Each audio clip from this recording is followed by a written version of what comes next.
It's time for this week's Wrestling Perspective podcast, the safest podcast on earth. We will give you the wrestler handshake at the end. It's all great and good. Ace, still, you're back. Oh, that is the worst handshake, by the way, of all time. I was gonna say we're not doing wrestler handshakes. Like that's hey brother, like that's just silly. I remember the first time I was with Petey Williams backstage at an Impact show, and he's introducing me to people. I'm shaking hands, and I go up to one of the wrestlers. He's like, "Oh, Petey's buddy," shakes my hand, and it's like a wet noodle. I'm like, "What the hell are you doing?" And sure.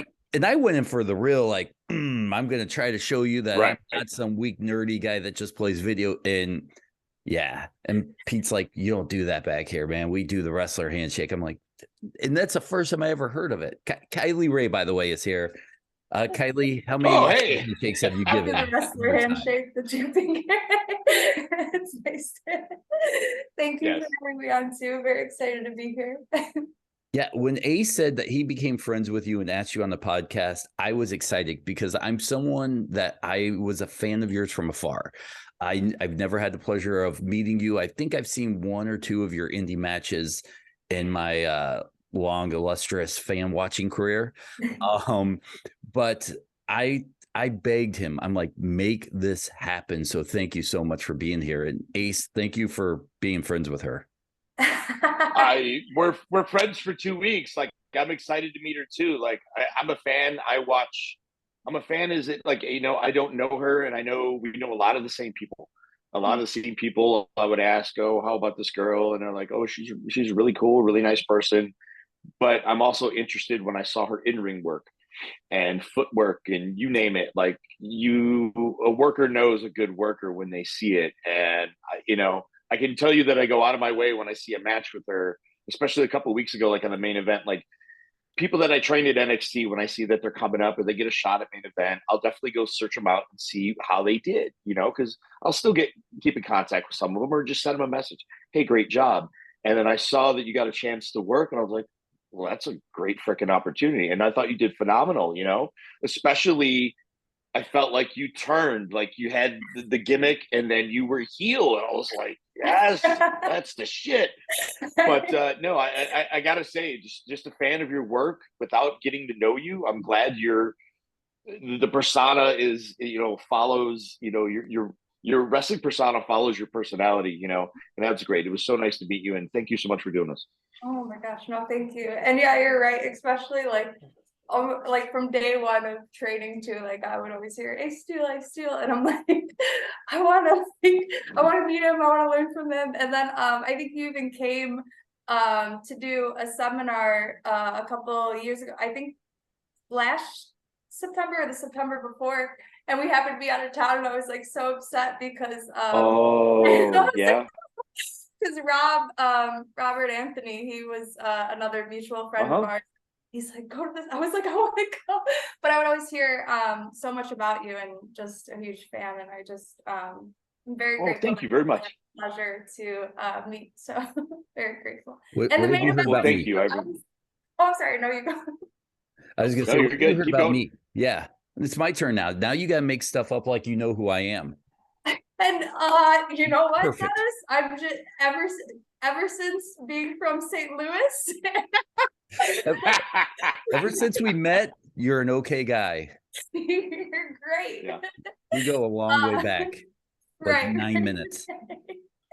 But no, I'm very grateful to be here. Very happy. The character, it's like, I swear it's pure nerves, and it just comes out as like just smiling, even if like.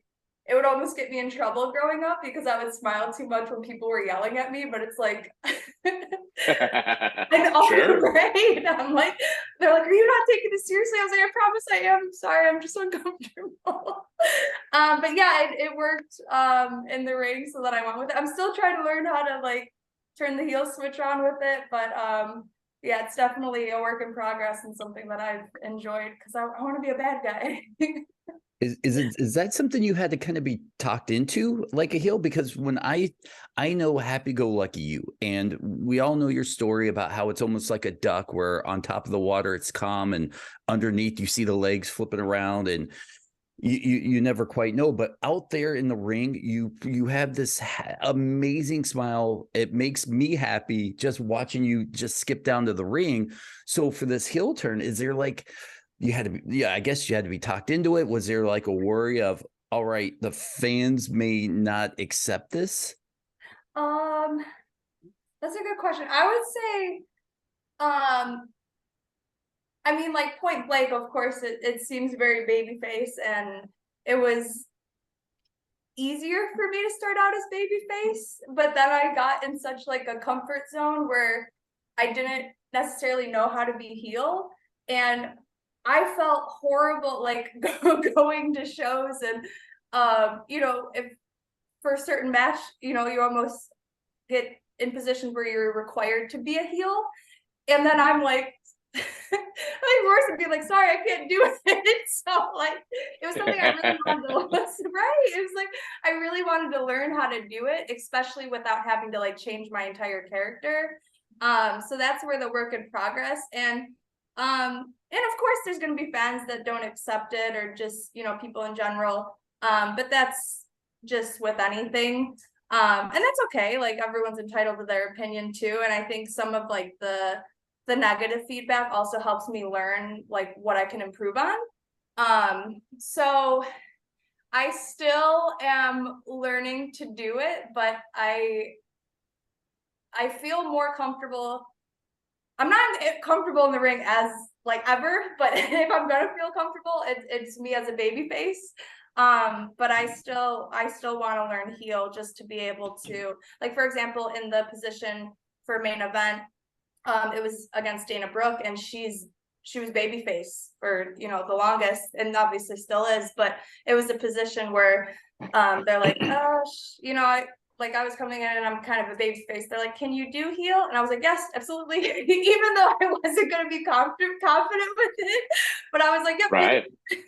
So like being in a position like that, yeah, I just, and moving forward too, I just want to learn how to do that, because I don't want to be like, sorry, I could only do baby face. Sure. So yeah, then it was awesome. I would say that Ted DiBiase said this famously, and I can tell you 100%. I didn't know who I was half the time I wrestled. Like things would morph and change with me as I wrestled. I'd adopt different styles and figure out where I wanted to go. Ted DiBiase once said, "If you're a good enough heel, you should know what the babyface does, and vice versa, and you should be able to adapt." The hardest part for me is I am a 100% heel. I am just mean. I want to beat people up. I want a little kid to be scared of me. But what I never realized, and it took forever to realize, was that if I wrestled the same style as a babyface, eventually they're just going to buy into you. And that's like the Stone Cold aspect. Or if you go back to my childhood, the Road Warriors, they never changed their style, and people just love them for, you know, they never really, except for raking the eyes, or, you know, that's pretty much the only thing. You're doing an underhanded tactic and craft your match to that. They wrestled the same way. So I do see it, the psychology of, if you're able to do this, you should be able to do this. I am a terrible babyface. If someone says you're the babyface today, I'm like, well, it's over. Like I feel like I have to try to do something instead of it should be there, you know? So yeah. It's hard for me to go, yeah, come on, you know, hit a big punch. I can explain it better than I can, you know, do it, exemplify it in the ring. So right. I sympathize with you in figuring out, like, you know, it's not that easy. And for me, I'm looking at me like, I could give you some tips, and, you know, you can, I thought you did great flipping the switch, because I watched the match and I was watching with my wife, and she used to wrestle. And I'm like, ooh, interesting, baby, because baby can be very difficult. And then you were the aggressor and you changed. And I went, aha, there you go. Good job. So excellent. I did want to ask you, since you grew up in Chicago or Chicagoland area? Yes, suburbs, but I live in Chicago now, so I get away with saying it. But well, yeah, like, so did a famous student of mine. He's from Chicago, but he's, you know, Joliet area. We won't hold that against anyone. Right. Oak Forest, so Tinley Park, South Suburbs. Yes. Yeah. Oh, okay. So not far from Chicago Ridge, where we used to run, Ring of Honor used to run there. Yes. At that I can't think of the name of the building, but we were in Chicago Ridge so many times. Yes. So I wanted to know, like, growing up, what drew you to this? I have a feeling probably the type of wrestling I'm sure you gravitated towards, but I'm curious about like your inspirations as you grew up. Again, softball questions, but I want to know this stuff. Like I could have researched the internet, but I'd rather hear it from you. Right. No. I appreciate that too. And it's I would say growing up, I was very much like a product of the system with like WWE. Like I didn't even know what the independents were. Which is funny because there were like carnivals around town that would have like independent wrestling, but I didn't make a connection that was the same thing as WWE. So like I knew of it, but not necessarily what it was. So my older siblings, there's 4 of us, so 2 older than me, and they would always watch. So it was kind of just like family hour, I guess. Oh, nice. Yeah, so that was fun. So basically, like my family, and then I don't know why I always like gravitated towards like Shawn Michaels for some reason, because like Okay, they really much painted like the underdog story, and I love a good underdog story, not just in wrestling, but like in life. of So course. yeah, so that was mainly like my driving force of like loving wrestling. But as far as like actually pulling the trigger with training, I did not think it was even possible until probably, I think out of high school, I had told my mom I want to start training for wrestling because I had 2 friends that started. I don't know if you're familiar with Vanguard Wrestling. It's like, I mean, let's be honest, everything around this area comes from the Windy City. So like I like to think of it as like a tree, and like the root is like Windy City, and then there's a bunch of like branches. And like Sure, sure. one of those Okay. branches, right? So they started training at Vanguard. And I was like, I want to go train with them. My mom was like, absolutely not. You're going to college. So, which hindsight 2020, I thank her very much for that. But then 3 years into college, I still like held on to this dream of wanting to wrestle. And it's so sorry, I'm gonna like totally mark out, but it wasn't until like the whole CM Punk pipe bomb where I was like, I want to do this. And I was Okay. not gonna say that, but that was like the trigger. No, please do. Because I was going to school at Eastern Illinois, which is like 2.5 hours south of Chicago. So I literally transferred back up to the Chicagoland area, like Romeoville area to Lewis. Okay, sure. And so I transferred there the next semester, and I started training if you're familiar with Bryce Benjamin, I am. Yes. So I started training with him in August of 2013. So yeah, and then it was just not smooth sailing, but the ball was rolling from there. Sure. You all have to start somewhere. So it's funny you talk about the tree of Chicago. So I started at Windy City Wrestling. And when I moved away and came back and we started the wrestling school, the Steel Domain, it was very self-serving. So we had to bring the training because we knew we wanted to do more. And of course, the students we've had come through there, Cole Cabana, CM Punk, but Eric Priest, who trained Bryce Benjamin, and then he trains you. So there's your family tree of how it sprinkles down. Yes. And Bryce Benjamin actually had told me that. Like I remember the name, but I had no idea where he had started or whoever. And he brought that up to me and I went, oh, wow, that's so crazy. I mean, think of how many years ago that was. I mean, we closed the Steel Domain. I'm going to be wrong here because I kind of forget. It was good. By the time it closed, we had just kind of moved on with our careers. And the fact that the school just dissipated was like everyone else was working places and doing things. And we just, okay, well, building closed, we're done. We got what we needed out of it, instead of like, let's make this business last forever. Our business was getting in the business. So that's so interesting that's where you started and it spawned off of something that, it just, trickles down. So that's awesome. Very grateful too, because I hear stories about, and I don't know if you personally experienced it throughout your training, but Bryce has very much pushed that, I'm not going to take advantage of y'all because like that's not how I was trained. And then I would hear stories about, some people coming from other schools in the area, and I was like, oh, I wouldn't have lasted there. So I'm grateful that, right. It was still challenging, of course, but I didn't feel like, he was just taking our money, which obviously I haven't experienced Steel Domain, but I've heard so many stories, and especially from like people coming there, that it was a place that like y'all cared so much about like the product that was put out, like the training, that it wasn't just like a money grab or like, I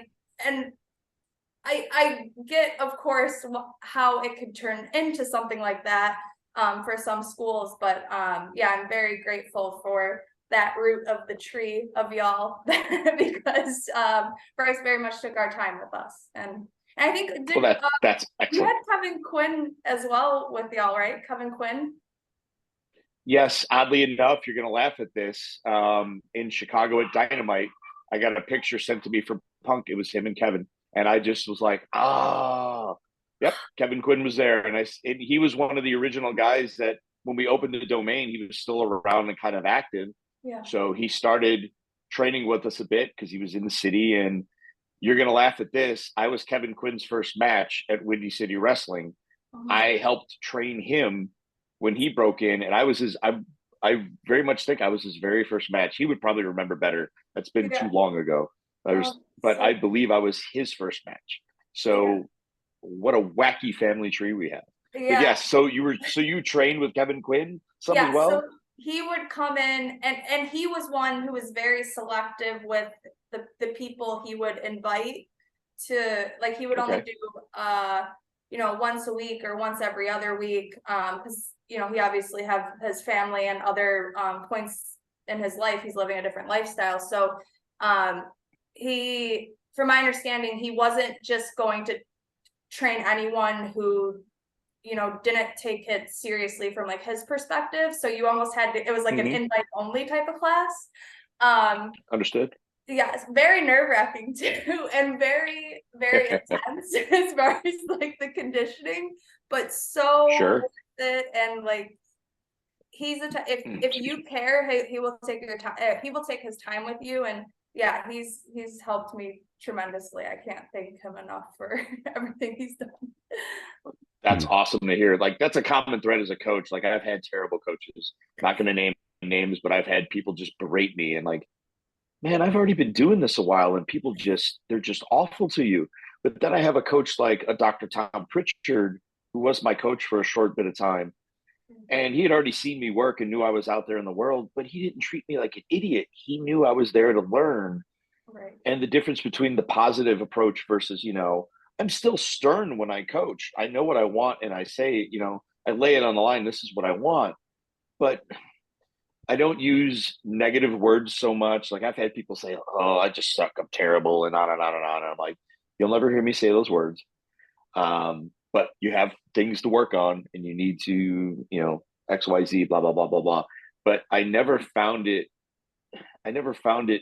like the right path was to be just an iron fist and enforce and scream at people and just be like, I think they get the idea if I'm disappointed in something, or, as wrestlers, we are so critical of our own work. It could be a steep cliff right away. If like, you have a bad match, I've seen people cry and I'm like, hey, it's just a wrestling match.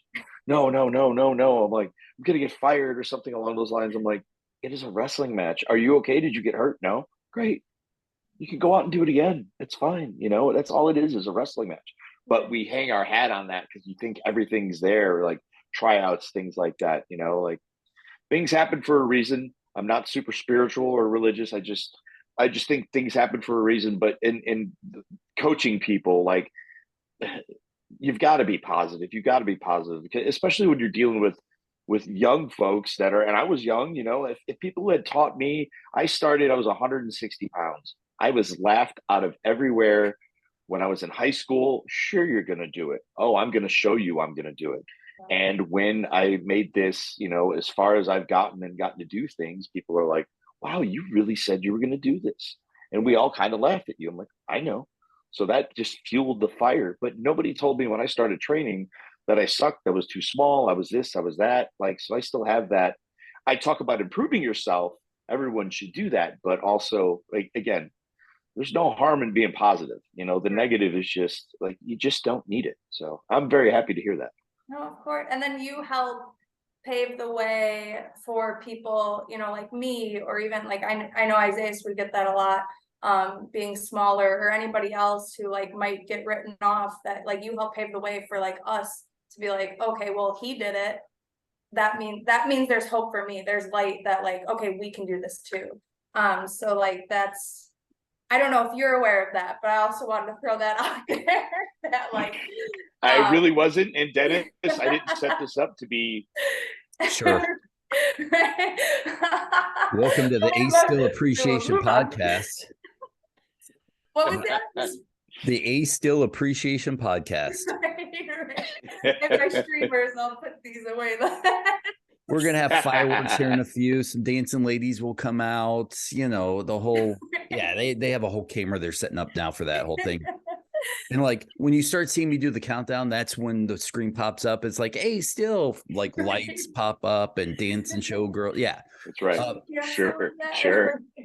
Before we get to in the week, I do want to kind of circle back a half second and ask you, you're talking about heel turns and all this stuff. Who's teaching you how to be a heel? Because I find when we talk to wrestlers, the person that teaches them psychology is not the same person that teaches them in-ring work. Yes, that's very true. And almost like, you, at least for me personally, everyone has different experiences, but it's almost been like the entire path, like learning from everyone. So not just like one person. Cause I mean, similar to how he said he's got multiple trainers, I have multiple trainers as well, where it was, you know, I started with Bryce and then I moved down to Texas and I went to Reality of Wrestling. But even when I was there, I would go to different schools around to start training and learning from other people down there. Then I moved back up here, and trained with different people around here. And I try to, like, obviously not as much now because I'm like 5.5 months pregnant, so I'm not able to train as much. But I was very big on like, oh, if I'm going on vacation, let me take my stuff so that way I could train with other people. So yeah, it was, to answer your question, I don't think it's just been one person. But as far as recent with learning how to be heel, a lot of people that I have matches with, I'll try to talk to them either after or before. Although I don't know what it is nowadays where some people get like, at least what I've experienced, I don't know if they're just not comfortable giving like legitimate feedback. So having somebody that like you trust, and they trust you, that you're going to actually listen to what they have to say, and not just either write it off or want to hear a bunch of compliments, if that makes sense. It does to me. I could imagine. Because like I want the hurt my feelings type of feedback where it's like, please don't sugarcoat it, just tell me what I need to work on. What, well, you know what, of course wrestling is subjective, so I'm always like, what would you have done differently, what would you have done better, type of thing. So as of recent, I go to Isaiah a lot, but obviously I'm with him, so the time that I'm with him, I'm able to ask and like learn from him. I learned from GPA a lot, who's with Freelance. Rob, I would learn from a lot. And then somebody that I feel like I really learned from was Ethan Page. I wrestled him a lot, 2 years ago, and he would really sit down and like discuss what could have been differently or what you can do moving forward to really progress. So it's really just a lot of stuff along the way. There's also another person, Gino Medina. He wrestled from Reality of Wrestling. I think he's in Florida now, but he would be very honest and just be like, this it just didn't make any sense. Like, so, but that's the stuff I want to hear, where it's like, Sure. I almost was so nitpicky that I remember telling somebody, I was like, I want every single movement in the ring to have a purpose, like on my end. And I remember somebody saying that's a little too much. And I'm like, but is it? Like, can I get like, is that something that I could strive for, to have like every like literal movement, whether it's a step, whether it's a facial something, I want to perfect. And then like I'll watch Eddie Guerrero a lot for some reason. Look at my shirt. There it is. Yeah. I promise I didn't even know that. Well, yeah, well, it's just the way I'm set up. So good babyface heel character, you know, his movement, footwork, everything. Like, it was just, and I feel like it's really hard to come by, is like almost having strength in everything you do. Because obviously weaknesses are gonna come, but does that kind of answer your question? I could go down the list, but like there's so many people. I try to learn from everyone, if that's like the most generic answer. I'm okay with that. We'll pass. That was a great answer. I mean, exactly what you say, though. I mean, no wasted movement. So whether or not I know where I'm going, I make it look like I have purpose. And that's the art. You know, even if I don't know where I'm going, like I spoke about this last week when I was at freelance, and I'm down at hybrid right now doing kind of more an extensive, like I've gotten to train each night with the students. They'll have a show tonight, and then I will do a workshop tomorrow based upon the show. So that way I see what they've done, and I can take actively what you did, what I think you could help change that. But no wasted motion, putting over things that happen. If you are blowing past what you've already done and going to the next spot, sequence, whatever you want to call it, but you forsake taking a turnbuckle and, you know, your back hurts, you know, you've got a second to let that register, because the crowd has to digest what you're doing. But they also digest, as you said, Eddie, he's a lot different wrestler in the SmackDown era, which, to be honest with you, I don't remember if I said this last week, but it's an era I didn't watch because I was wrestling at the time. It's not that it was too good to watch Eddie Guerrero. It's just, I didn't sit and watch wrestling every night of the week, that wrestling.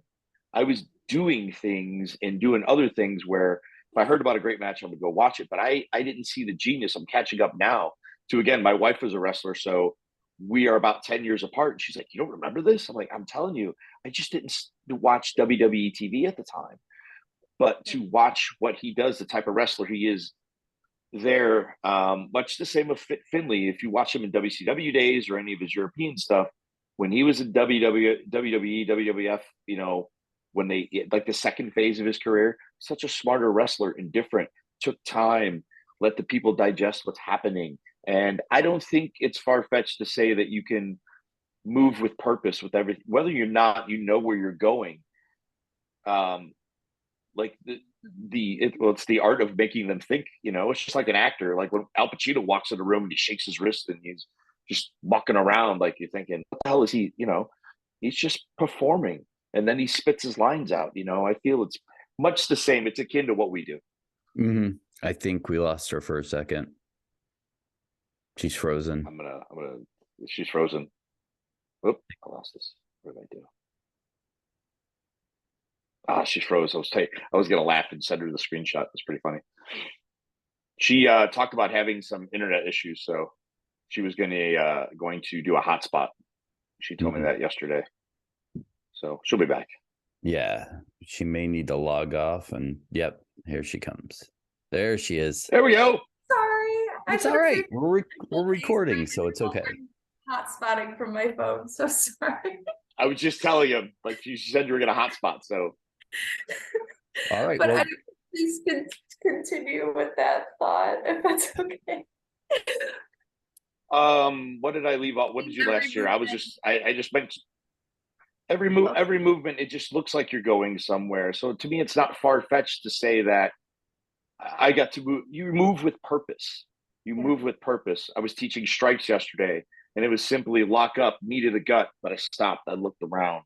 Then I forearmed somebody, and I looked around. Then it was head to the buckle. everyone digest what I'm doing. And I'll spare the swearing, but every time, no, screw it. When I hit somebody and I look around, I have no better way to explain this except I did some shit. Bam. See what I did? Bam. I did something. I move, whether I don't know where I'm going. I'm thinking, again, been doing this a little bit, but after I knee someone in the gut, I look around and I'm thinking, what's next? What's going to work? And then we move on. But I try to move with purpose, and that's taking your time.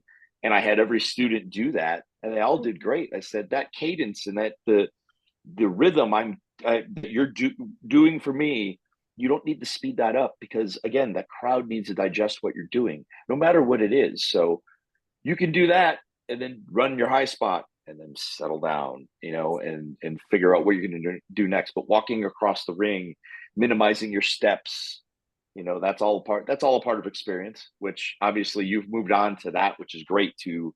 That's really getting into the psychology aspect, that's awesome. No, thank you. That even just like the specifics of like the knee to the gut, and then like look around. Cause I think even when you were up here was it last week already? My days are blending together. Well, a week and a half ago.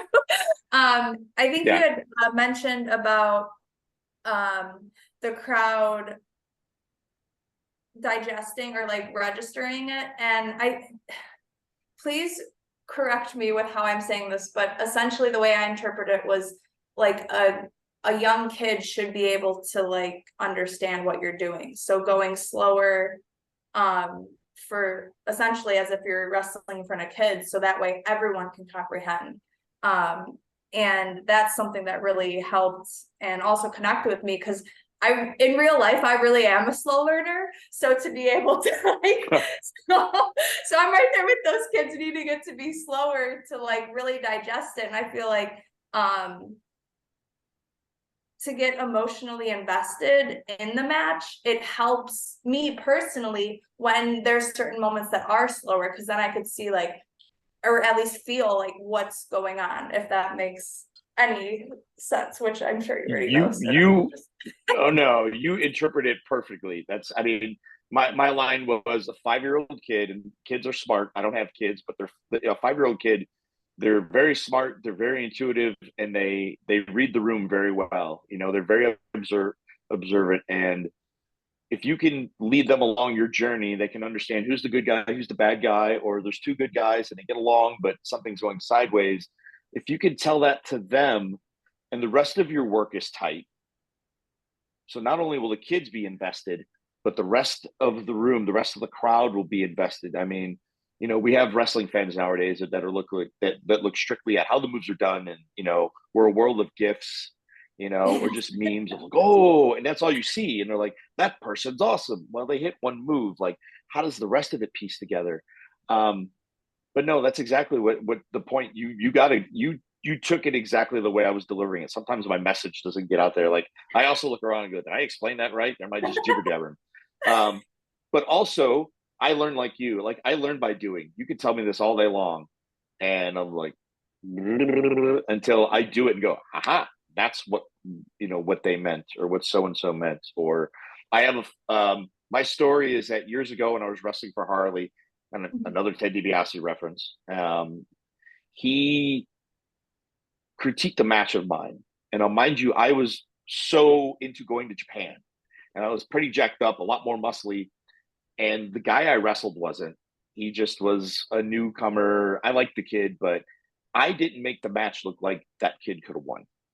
So when Ted DiBiase came back to talk to me, and he happened to be an agent at the time, or a producer, he was giving me advice on, and that's exactly what he said. I listened, but I didn't hear. So I listened to everything he had to say, and I was like, and then I basically walked away, the arrogant kid, going, I don't want to wrestle in WWF. Like, so thanks a lot, Ted DiBiase, in my head. Like, otherwise, it to him face to face, I'm like, thank you, sir, appreciate everything. Years later, I'm sitting there, I'm like, you moron. Like, Ted DiBiase has wrestled everywhere in the world, including Japan, where you are wrestling now. Psychology, even at its basis, and then expanding. This guy knows it. He's wrestled with everybody, the greats that I love, yada, yada, yada. Like, and then it finally registered years later. But again, learn by doing. Like, oh, that's what he meant. Like, I started reflecting. I'm like, such a fool. I told him the story again at the PC years later, and he remembered me, but didn't remember that. But he said, well, then you have a lesson to teach these kids. I'm like, I do, because I tell this story about what an idiot I was, you know? So, no, great to hear. Thank you. I'm glad that resonated, because that's exactly what, if you can tell in telling a story, if you lead them along, if you lead this crowd, if the little kid could figure it out, if it's too contrived and confusing, sure, we have those crowds that are into that. And I was guilty of that too. Yeah. Like, they just want high pace, just, you know, fireworks match, bang, bang, bang, bang, bang, bang. But I think I even brought up, well, I was there before Collision happened, and a great match that happened that I'm still so like, I need to go back and watch it again, was Andrade and Buddy Matthews. And they had such a competitive physical. Oh, I know you were there. The shoulder, his knee. Yeah. I'm like, what's going on? Like, oh, this is great. And they, you know, they created that, and then just everything into the finish. I was like, that was amazing. They worked everybody, you know. It was I hate saying too much about a performance, but we know what it is. You don't pull back the curtain. But again, another one of my points, you can suspend disbelief. It can be done. So right. And so such a like a basic, like, hindsight, such a basic story of like, okay, and you did discuss that too last week of like just working a body part. There's your story, like that's an example of a story. Which again, something that I struggled with, especially like moving forward and still now to this day, is like, okay, what's our story? And I have a horrible habit of like blending story, trying to like add too many stories within one. Like, yeah. Oh yeah. So it's so hard to be like, it could be this simple, stop trying to overcomplicate, but instead, like, I'm just thinking of one specific time I wrestled this girl from Texas, a great friend of mine, Hayan.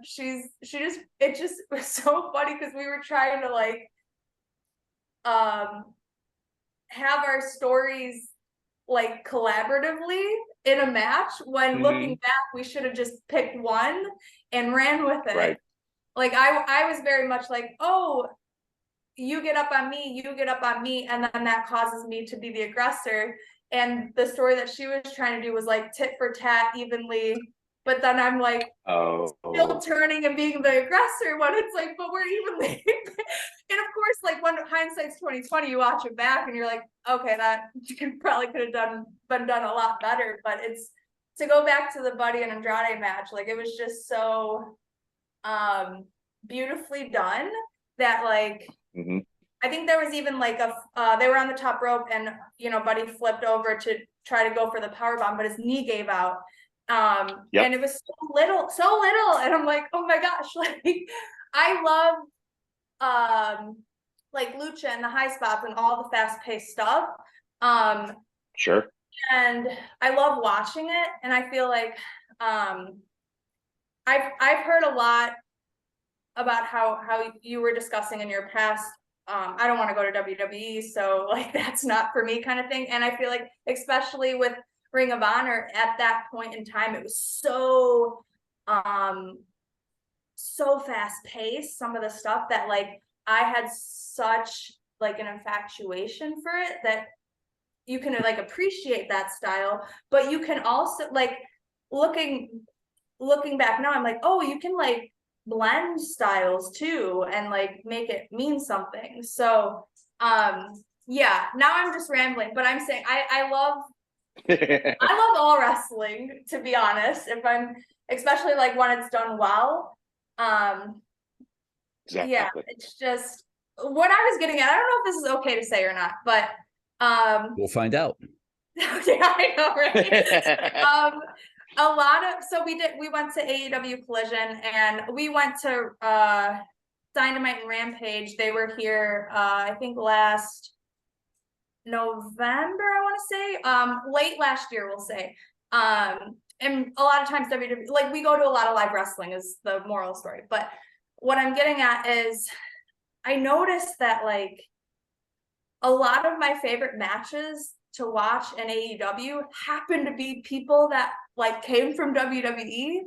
And I'm like, oh, they've clearly learned so much from that place, just having like a training facility. And obviously I've heard people say it's the Harvard of wrestling type of thing. And then I wonder like what can happen with AEW if they get to that point in time where there is a facility to like, and I support AEW, obviously, if I'm going still, I love it there, love my time there. Of course. I want everybody to succeed. I try to like think back as like, what were my favorite matches of the night? And it tends to be people who were like with WWE at some point in time. And I'm just like, I always want, obviously, because I've been there in like little spurts, but I've never been there consistently for training. So I'm always like, I wonder what the training is like.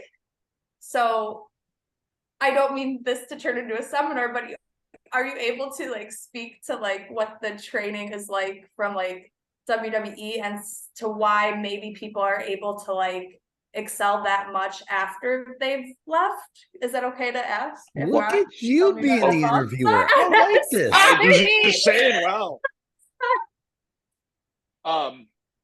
100%. And I talked about this a little bit when Lars was here. Hi, yeah. Lars. He's in Europe. When Lars and Dennis interviewed me last year, we started really talking about psychology and different things. And I talked about my time at the Performance Center. I got to coach with the best coaches in the world. One of the reasons I ended up there, and I think I told this story, is because I formed a bond and a relationship with William Regal. So he would mentor me as years went on. I was mentored by Harley Race as well. So I've got the world's best, right? And still sometimes, it's not clicking, even though I want to do this my way. But when I went to the Performance Center, I did have my own class for quite a while, and I would challenge people and things, but I would always say higher learning. I would look at a match and go, okay, so I'm learning producing as well. And also to flip back to, if you think you know everything about this business, you don't, there's plenty of people that still learn. Even the coaches there, like I'll tell you one day, I'm not going to say here, I'll tell you one day when we train, like I came up with something one day and I posed the question to Fit Finley, and I thought he was just, because he's very stern. And he walked away and he came back. And when class started and I was coaching with him, he said something here and I think is really good. I went, holy shit, he thought that was good. And it's just thinking outside the box. It's, there is a structure to things. I think it's also being coachable. When you go there at the Performance Center, I mean, the idea is you have to be coachable and you have the best coaches. You call it the Harvard. I sometimes might even say it's like, and I can see where that comes from. It's Harvard as far as the caliber of coaches. It's also kind of a junior college where you get a little bit of this class, a little bit of this class. Like you move around a lot, month to month. It could be half a month. Go work with this person. You're working with Steve Carino, who has a different feel for wrestling. And Carino's wrestled in Japan more so than I ever did. Like he was going week to week to week to week. But he's so humble, but so giving with his advice. We've coached together. We had a great time coaching where we came up with different things and different drills. Robbie Brookside breaks someone in. They don't like that term anymore. We don't say break them in. We train them, like, all right, well, whatever you want to call it, because that sounds too old school and mean and rough. But Robbie has his flavor of, he ran a school at another, in Europe, and he would be, I think maybe even Germany, but he's wrestled over there and he knows how to deal with newbies coming in and he has the patience for it. But you're taught some structure and you're taught TV wrestling is a different animal than independent wrestling. So getting that structure from TV wrestling, that's exactly where more so a story comes from than anything.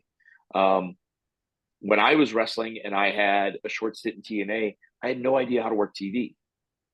And Regal will say this too. I don't know how to take my match and put it into 3 minutes. Because Regal's like, I'm lost. I like a crowd. Give me 8 to 10 at bare minimum where I can get my character over, get them to buy into me, so on and so forth. But to get something done in 3 minutes, it's rough. And that happens a lot to a lot of people. I think it's more so what you talked about, like understanding that this has to be a story of some sort in any way, shape, or form. What is the end result? And when you have a coach like Terry Taylor there, he trains differently than Fit Finley, who comes from a different area and era. They kind of lined up together, but Terry worked the territories back in the day. Terry has worked the world heavyweight champion when that championship meant something, when there was not that it doesn't mean something, but you understand when there was a traveling champion that went town to town. He worked that guy. He worked the Ric Flair back for 60 minutes. He worked all the guys he went back town to town every week to work television, where you have to tell a different story and advance your thinking. I have a sheet that I'll let you in on, and he'd hate if but he has some secrets to. I looked at him one day, and I've always gotten along with the old timers from the day I started. It's just kind of in my nature. It's, being respectful, shutting your mouth for a little bit, listening a little, and taking advice. But I also ask advice. That's the hardest part, asking advice from the right people. And I would ask him, Terry, what do you think of this? What do you think of this? Like, I'm not too good to not learn. Or Norman Smiley of all, you will see people come back to Norman Smiley, pulling the curtain back. Charlotte Flair's getting back in the ring. She's in class with Norman. Hey, Norman, when's your class? I know she messages him. She'll message him, and then Charlotte Flair will pop up in class with newbies. So those newbies are like, oh my God, Charlotte Flair. And Charlotte Flair's like, get in the ring, let's wrestle. Right. And then she'll sit and talk to Norman's there all day long, ready to answer questions. And Norman's got his own experience. Like, he's a legit shooter, could hurt you, but he's wrestled in Mexico. So he understands the flavor of a lucha libre and how to mesh that. And now he's worked so much TV with American wrestling and blending it all together. So I know I'm just throwing a bunch at you, but I think it's truly being coachable and coming from that experience. I'm a better coach 100%. Like, we talked about it, and I don't work there anymore, but I'd be a fool to say I didn't learn anything from these people. I still keep in touch with some of them, of course, because just because I don't work there doesn't mean I didn't make a bond in a relationship. But how they helped me advance my coaching. Like, I still learn. Like, I think I brought it up the other day, going to different schools. Like, the training we did was a bit antiquated. Like, we stress structure of a match and things like that. You don't do this, you do that, but like roles and things like that, like calisthenics, like different type of warm-up drills and things, so much more advanced nowadays. But as far as like coaching or being an armchair quarterback, and I say this with the most heartfelt like notion, is that I love coaching more than I love wrestling, than I love actually being in ring. Like, I wrestle a little bit now and then, but I really don't want to anymore. I love giving someone the keys, like trying to give them the keys to the vehicle and watching them drive it, and just doing the most awesome things with said vehicle. Like, it makes my heart happy. It makes my heart happy to suggest a match and it comes off the way it is. It makes my heart happy to say, try this in your match for me.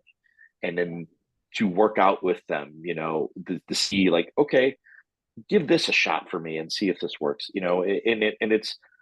it's just taught me a lot being there, like how to deal with with different talents, different personalities.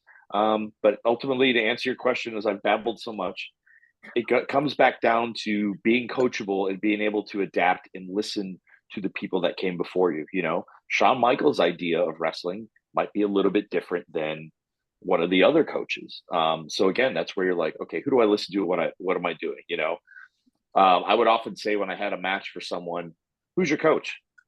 I'm with Coach Terry. Okay, well, I know what Terry wants. Don't do this, don't do that.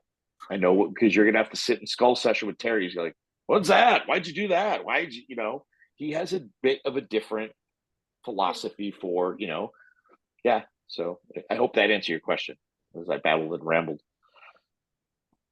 Yeah. Listen, we've got a few more minutes left, Kylie, and I have to ask you maybe a real journalistic type question here before we end the show, since we've had fun. You mentioned being pregnant.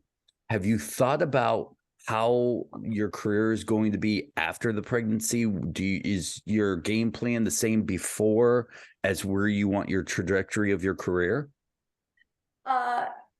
Very good question. And again, I might not have a realistic answer for you. And I apologize if my internet cuts out again because it was starting to again. But as far as the pregnancy, again, this is my first time giving birth, so I think I was a little naive, shooting for 2 months recovery time. I'm hearing it's more like 6 months. And I know I still want to wrestle. I still go to training at least once a week and get in and do the warm-ups and the drills that I'm able to do. I don't necessarily do any spots or drills with other people.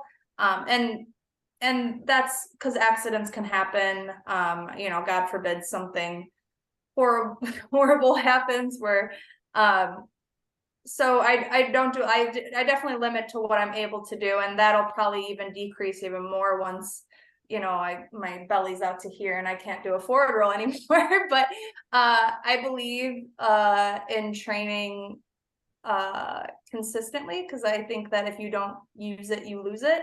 No matter how long you've been doing anything.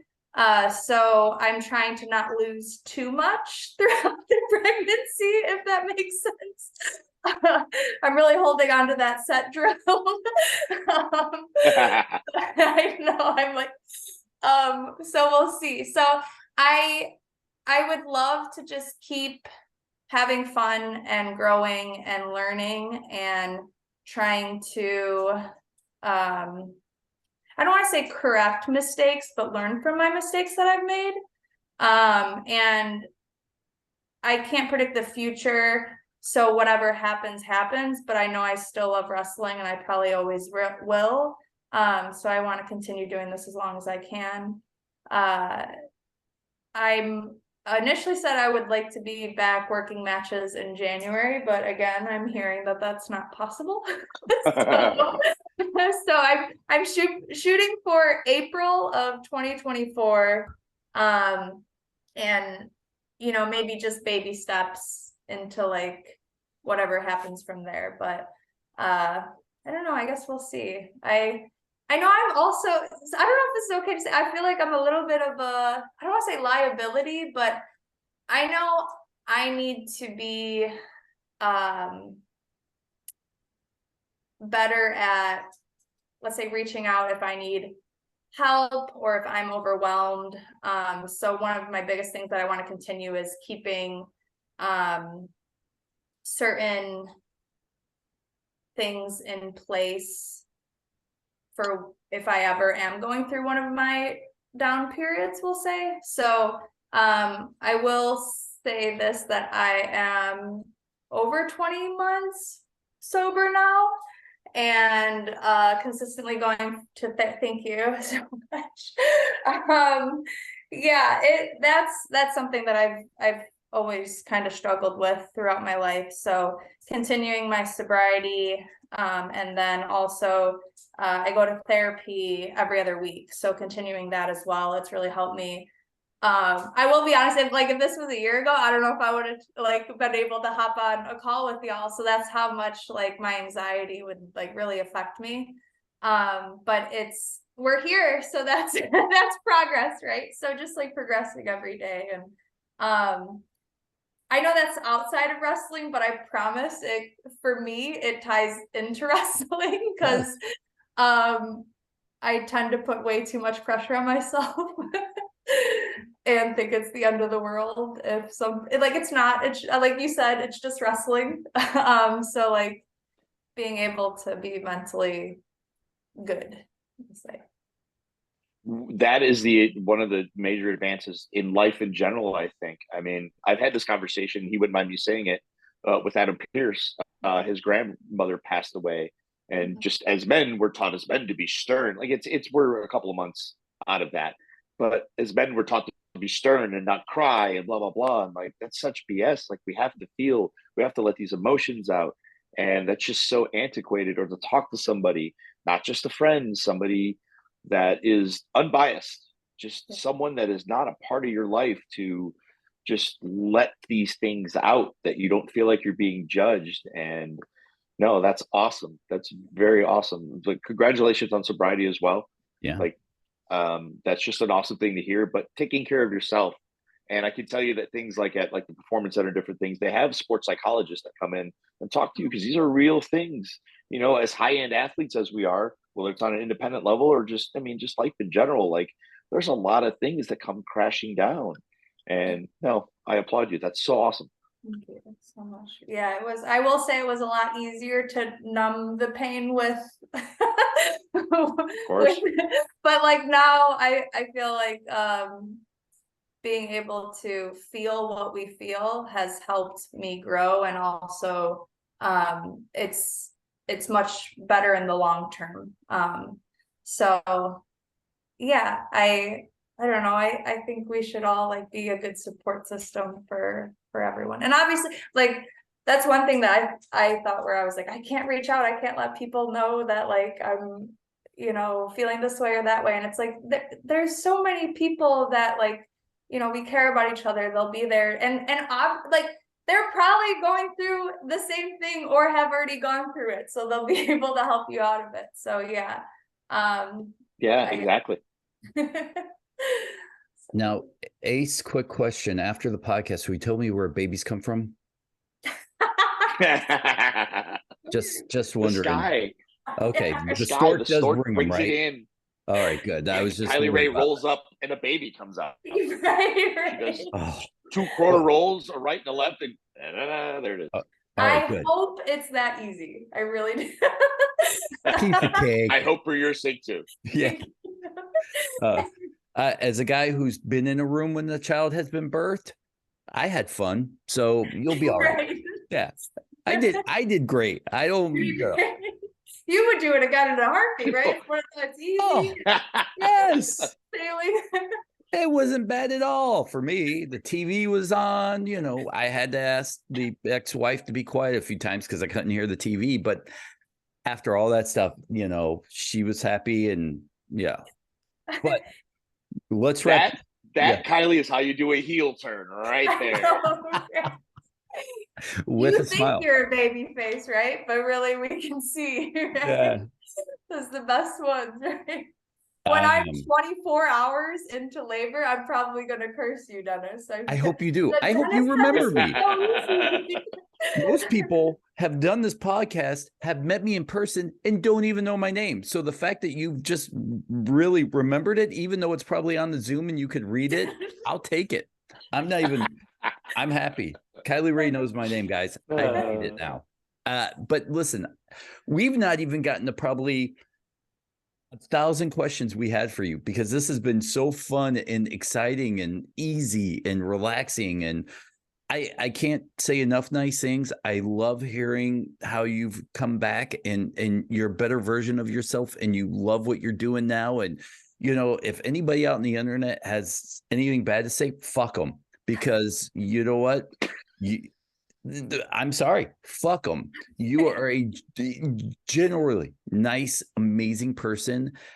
This has been something I've been excited for. And I mean, Ace, you've done these shows with me before. I don't ever fanboy out for someone like this, except for Ace. I did fanboy out for Ace. I did. He's lying.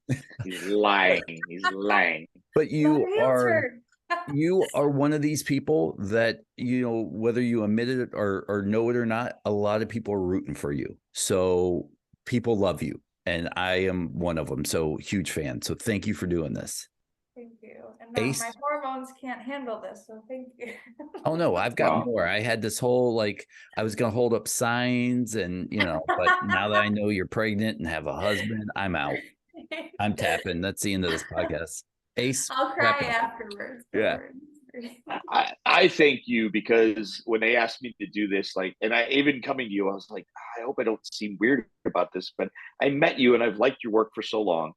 I would go out of my way if I like looking for searching and I hear you there was a good match, or just to watch you in something. I'm like, I like to see talented people. Beyond that, I've heard that you're a good person, and I've met you, and now I know that in our 2-week friendship. But thank you so much. Like this is exactly the conversation I wanted. I had softball questions. I didn't even get to half of them because I just felt like the conversation would just flow. And this makes it so much easier for me as I'm filling in as host. But it's just so fun. I'd rather have it be easy and just let the emotions flow, talk about important things. Please continue wrestling. Please continue to be an inspiration for people. Please continue training because you do it properly. You guys lead people in, like it's just such a good thing. And especially in our business, there's a lot of rotten people that do things in this business. And we need a good community of people that do things. It seems like they're even still, it's few and far between to find good people that are around this that I really would like to associate with, as opposed to, yeah, great, there's that person again in the hallway. Oh, hi. Like Right. I said this before, and I looked at the class at freelance, and I'll say this at hybrid because they're all new people. The circle will get smaller as time goes on, and you see who really cares about you. And myself, with recent times, you see how small that circle is, and you see the ones that are the real ones that are tight with you and that care about you. And you're a person to care about. So thank you very much. Oh gosh. Where can people find you online? I mean, I would love to have ended the podcast on that line because that was the most amazing, heartfelt thing. But now at least got to ask people to follow you. So take you out of that moment for a second. Sorry. Good, because the eyes are welling up right now. So Ace and I had a bet of who could make you cry first. So I know, you I'm had like, these speeches already y'all are prepared. both succeeding, I swear. It could have been the no, worst interview. We would have said the same exact things just to see who can make you cry. And right. I owe you You got $5 bullet next time I points see of you. what to say. No, Yeah. I truly like I just thank you both so much. It was 100% felt natural, organic. I'm awkward and I have a tendency to put my awkwardness on other people, and it didn't feel like that at all. So it was wonderful, and I feel like I learned a lot from both of you too. And obviously I asked some like training questions, so thank you for answering, Ace. But again, I also I hope you come back, and I hope to meet you in person, Dennis. And as far as online, I still have the Kylie Rae Twitter, so it's at I am Kylie Rae, and then Instagram, it's just my personal one, so just Twitter. There you go, Twitter. Baby pictures. Lots of baby pictures coming up. And Ace, where do people follow you? Aces of Steel I don't really go to Twitter very much. It just is what it is. I'm on Instagram. Yeah, the cesspool, and there is a Facebook. I just obligatory have the Facebook because it's that not just the personal, but if you come to my personal, you're coming the wrong place. I think it says "go away" on the header just to everybody, so I'm pretty standoffish there. But no, Aces of Steel on Instagram. I just post fun stuff, my dogs and wrestling. So. All right, look, this week's wrestling perspective. There we go. I got it out. I'm all choked up because of the great moment. Yeah, but look, great one. We'll say our goodbyes off the air. Thank you, everybody, for watching. Have a good night.